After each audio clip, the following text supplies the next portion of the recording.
বিশ্বাস করা যায় যে মুহাম্মাদের কাছে যদি কোনো কথা সংরক্ষণ করতে হয়, কোনো সম্পদ যদি সংরক্ষণ করতে হয়, কোনো কারোর সম্মান যদি সংরক্ষণ করতে হয়, মুহাম্মাদের কাছে এমন কোনো বস্তু নাই, এমন কোনো জিনিস নাই যে জিনিসটাকে সংরক্ষণ করার দায়িত্ব দিলে মুহাম্মদ কখনো ওটাকে সংরক্ষণ না করে, আমানত না করে, আমানতের খেয়ানত করতো, এমন মুহাম্মাদের নজিরে জিন্দেগিতে ছিল না।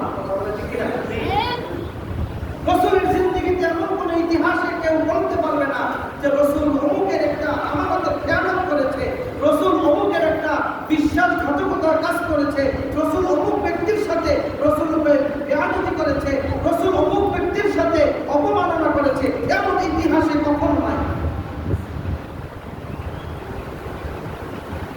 এই জন্য যখন রাসূলুল্লাহ সাল্লাল্লাহু আলাইহি ওয়াসাল্লামের কাছে ওহী আসে, ওহী শুরু হয় কিভাবে ইনশাআল্লাহ আগামী জুমায় বলবো। তো ওহী আসার পরে রাসূলকে আর মানতে চাইতেছে, রাসূলকে মানা এলাকার মানুষদের জন্য কষ্টকর হয়ে যায়। ওই যে দেখেন আমাদের সমাজের কোনো মানুষ যদি ভালো আলেম হয়ে যায়, ভালো মানুষ হয়ে যায়, যদি ওই মানুষটা যদি গরিব হয়, আমরা তাকে ভালো বলি ঠিক আছে, কিন্তু কোনো দায়িত্বের মধ্যে আমরা নিতে চাই না। কারণ এই লোকটা গরিব, ওকে নিলে আমাদের কোনো সমাজের কোনো লাভ হবে না, ওকে যদি আমরা সাথে নেই আমাদের কোনো সংগঠন চালানো সম্ভব হবে না। কারণ আমরা বেশি বেশি নেই ওই মানুষদের যাদের টাকা আছে, যাদের অর্থ আছে, যাদের বিল্ডিং আছে, যাদের বাড়ি আছে, তাদেরকেই আমরা বেছে নেওয়ার চেষ্টা করি। কিন্তু রাসূল সাল্লাল্লাহু আলাইহি ওয়াসাল্লামকে কেউ এরকম কোনো সংগঠনিক কোনো কাজের ভিতরেও রাজি হচ্ছে না, কারণ সেই মানুষটা গরিব মানুষ। আল্লাহ রাব্বুল আলামিন সেই মানুষটাকে এতিম বানিয়েছিলেন। রাসূল সাল্লাল্লাহু আলাইহি ওয়াসাল্লাম বলেন, যদি কোনো মানুষ এতিমের মাথায় যদি হাত বুলিয়ে দেয়, এই হাতের নিচে যতগুলো পশম আসবে তার হাত বুলানোর জায়গাটা আল্লাহ রাসূল বলেন প্রত্যেকটা পশমের বিনিময়ে ওই ব্যক্তিকে আল্লাহ তাআলা একটা করে নেকি দান করবেন। কিন্তু আমরা আমাদের সমাজে এদের সম্মান আমরা দিতে পারি না। যদি সেই মানুষটা গরিব হয় তাহলে তো মোটেই নেই। ঠিক তেমনি ভাবে মুহাম্মদ রাসূলুল্লাহ সাল্লাল্লাহু আলাইহি ওয়াসাল্লাম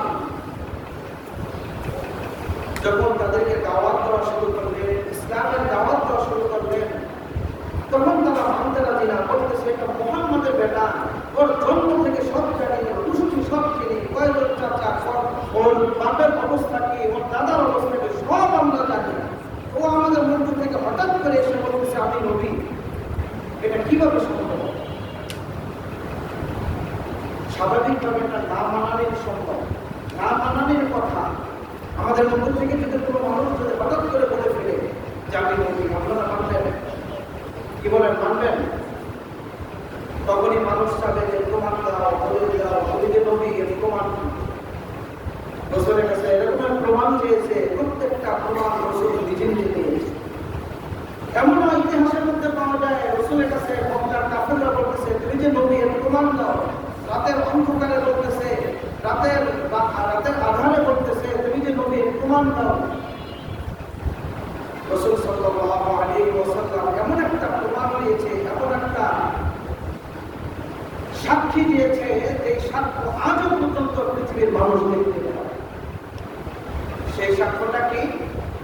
রাসূল সাল্লাল্লাহু আলাইহি ওয়াসাল্লামকে বলা হয়েছিল যে তুমি যদি নবী হয়ে থাকো, এই চন্দ্রকে দ্বিখণ্ডিত করে দেখাও, এই চন্দ্রকে আলাদা করে দেখাও, চাঁদকে আলাদা করে দেখাও।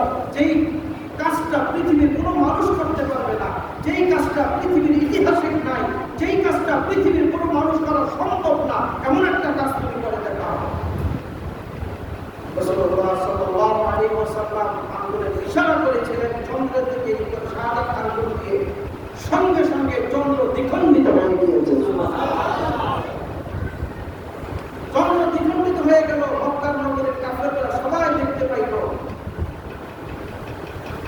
এখন বলেন এমন যদি হয় আমরা কি করতাম? ঈমান আনাটা কিন্তু এত সহজ না। আমরা তো জন্মসূত্রে ঈমান এনেছি, জন্মসূত্রেই মুসলমান। আমাদের মা বাবা আত্মীয় স্বজন সকলেই তো মুসলমান। হয়তো এই বাংলার জমিনে একটা সময়, কোনো এক সময় যারা ছিল এই ভারত উপমহাদেশের মধ্যে সমস্ত মানুষগুলো বিধর্মীতে পরিণত ছিল, কোনো একটা সময় ছিল না। ওলামায়ে কেরামদের আবির্ভাবের কারণে, বড় বড় বুজুর্গদের আবির্ভাবের কারণে ভারত উপমহাদেশের মধ্যে ইসলামের আবির্ভাব ঘটে।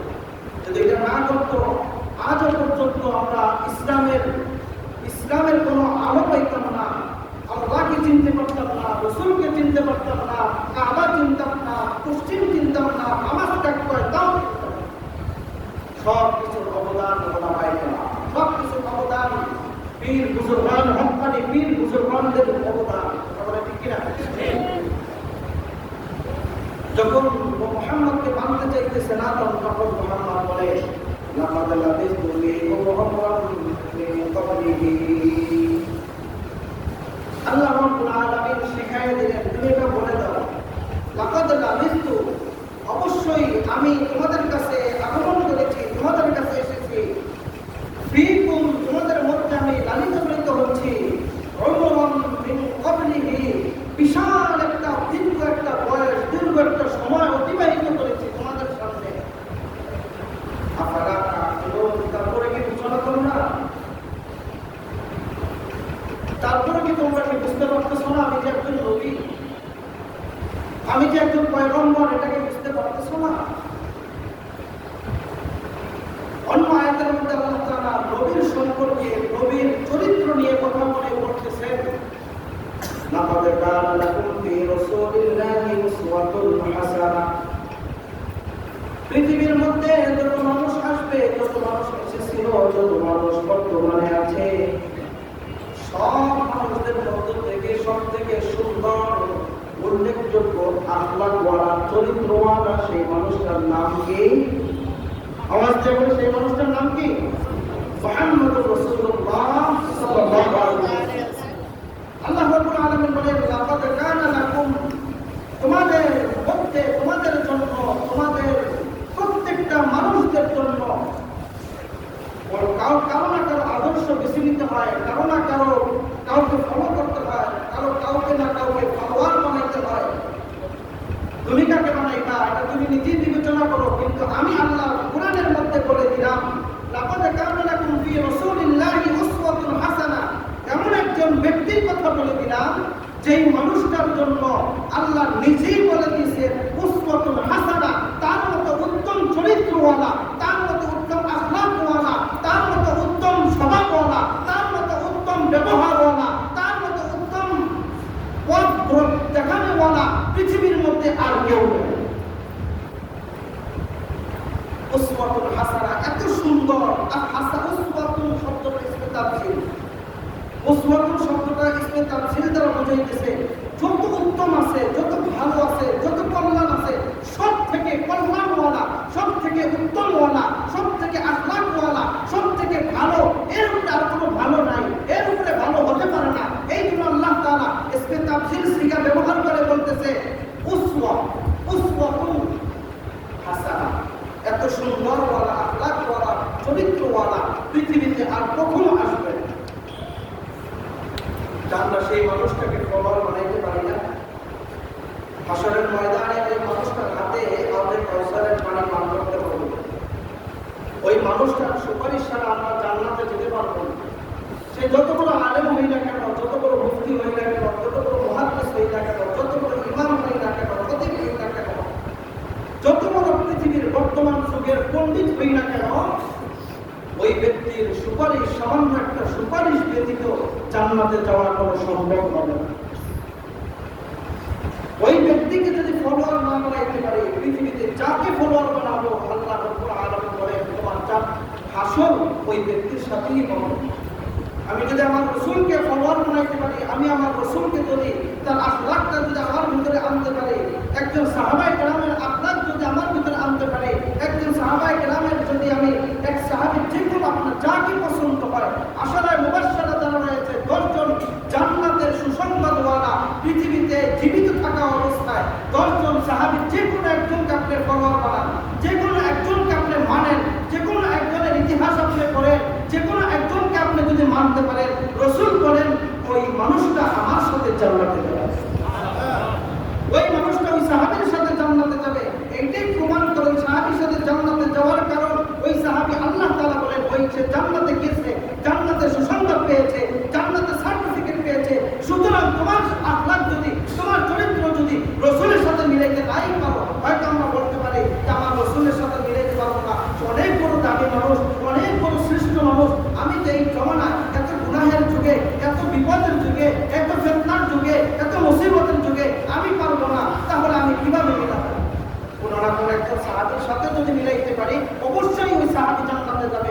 আল্লাহ রাসূল হাদিসের মধ্যে বলেন, আমার আত্মা থেকে আত্মার কোন সাহাবীকে, অর্থাৎ সর্বশেষ একদিন যদি আমার সাথে সাক্ষাৎ করেছে, আমার সাথে মুলাকাত করেছে, ঈমান নিয়ে সাক্ষাৎ করেছে, ঈমান অবস্থায় মৃত্যুবরণ করেছে, এই মানুষটার সাথে যদি কোনো মানুষ যদি সম্পর্ক রাখে, ওই মানুষটার সাথেও জান্নাতে যাবে। আমাদের জান্নাতে যাওয়ার দরকার আছে না ভাই? কি বলেন, আছে না?